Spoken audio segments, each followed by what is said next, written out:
the most spectacular pastry creation called the Croquembouche. French for crunch in the mouth.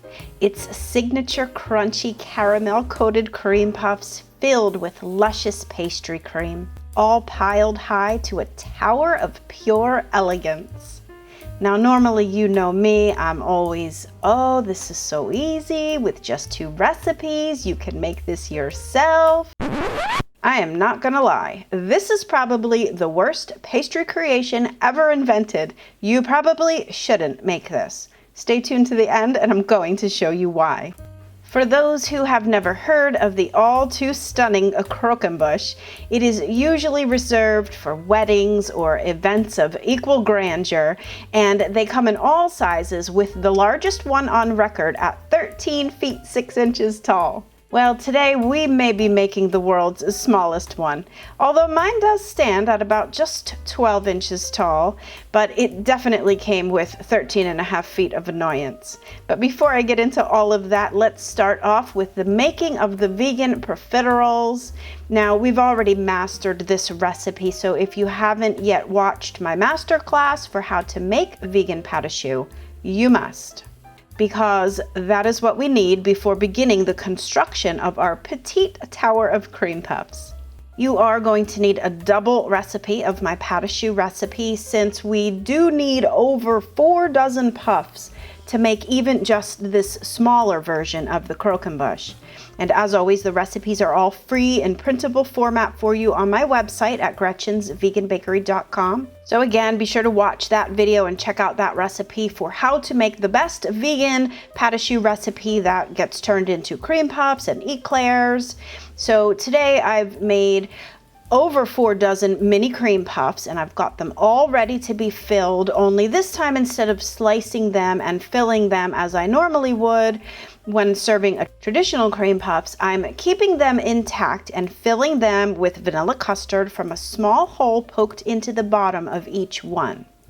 Profiterals literally translated from French as small reward, a profit of sorts, hence the name Profiterals. So once you get all of your Profiterals filled, next we have to make the caramel, and here's where it can all start to go downhill. First of all, making caramel can be dangerous since we're cooking sugar to over 300 degrees Fahrenheit, and it has a tendency to go from a beautiful light caramel to burnt in no time. So you really have to get a feel for cooking caramel.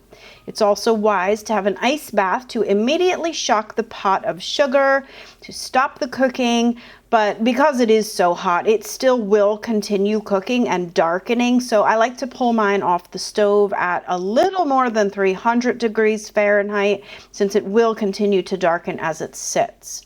Now, first you have to dip your cream puff tops in the caramel, and that's how you get that thin, crunchy top coating. Just be really careful doing this. It can be dangerous, like I said, and it's helpful if you have an aloe plant close by in case you do burn your fingers like I did. So once you have all of the puffs coated, here's where the actual tedious work starts. Sticking the cream puffs together to form the iconic tower of the Croquembouche.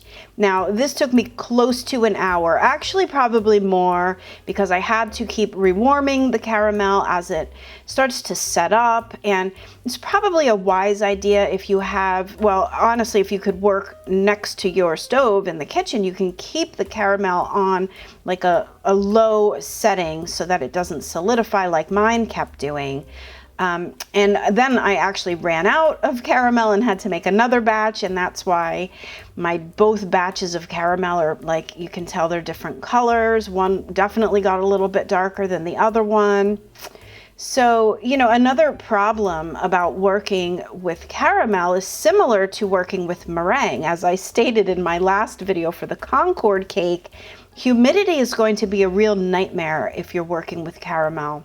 And I'm not quite sure why I've been trying to do all of these projects in the hottest season here in Florida. Like, I'm living in a literal jungle, and even though I do have the air conditioner on in here, the humidity is just off the charts right now, and the caramel was still getting tacky as I was working with it. So this process of building the croquembouche takes a considerable amount of time. Dipping the puffs into the caramel with your fingers, like I said, can be dangerous. So I also got some help from a skewer, which is a good idea, but even so, the process is a slow one. But essentially you are just stacking and sticking and gluing and building until you get to the top. In retrospect, I think if I'm going to be fair, part of the difficulty for me with this one is that the actual filming of the process of this croquembouche is what added to my chaos. It's one thing to make one, but it's a whole other game when trying to film it at the same time. And I do all of this alone, so I also have to think about 2 cameras, constant changing angles, battery changes and charges, the lighting. So it's incredible to me when I make a cake, for example, I can whip it out in less than an hour from start to finish, but filming these cakes takes me no less than 2 days. So I probably shouldn't be too hard on the croquembouche since it really isn't a terribly difficult project. It's just one that takes focus and patience. So if you have that, then this could be a fun project for you. All right, now that I have built my tower of cream puffs, the signature spun caramel is the finishing touch. Yep, I had to cook yet one more batch of caramel. I think in total I ended up using about 10 cups of sugar for this. Like, holy. Now, of course, you won't be using that much, don't get me wrong, but because I had a couple of not so ideal situations as I was working through this, including a batch of severely crystallized sugar, which is why you never stir caramel after it's been boiled. So after an entire day of filming this one and even more prepping yesterday, I finally completed this tutorial for how to make a vegan croquembouche. I'm literally exhausted. But wait, how the heck do you eat a croquembouche? Well, basically you just pick a puff and pop it in your mouth. Now don't get me wrong, these puffs are absolutely delicious and my recipe for vegan pâte à choux is unmatched, so I hope you will at least try that part. But let's recap all the reasons why I think the croquembouche is the worst pastry creation of all time. Number 1, it has to be prepared à la minute, meaning you cannot make this ahead of time. And the fact that the cream puffs are filled with custard means that you have to not only work fast, but these should be refrigerated. But number 2, it can't be refrigerated because the caramel will break down and sweat, and within hours you'll have a pool of caramel sauce and a soggy tower of puffs.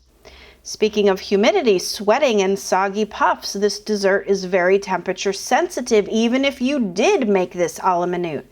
So don't even bother displaying it or making this one on hot, humid days or in really hot climates in general. I mean, inside in air conditioning, it's going to hold up for several hours. But I don't know, I guess for me, those are my only reasons because as I said, the caramel coated puffs are delicious, but the whole idea and process of this classic build is super annoying and very impractical unless you have a team of people all working on this one to get it done just before the event so that it can all be done in less than an hour. All right, everyone, thank you so much for watching and supporting my channel by liking, subscribing, and sharing. And let me know, have you ever made a croquembouche? And if not, do you think that you ever will? As always, I want to give a special great big thank you to my patrons on Patreon and my pals in PayPal. These are the folks who are helping monthly to offset the unbelievable cost of ingredients so that I can continue to share my content and my recipes for free. If you think you can help for as little as a cup of coffee a month, click the links below to join my awesome Patreon group. All right, everyone, until next time, happy vegan baking. Bye for now.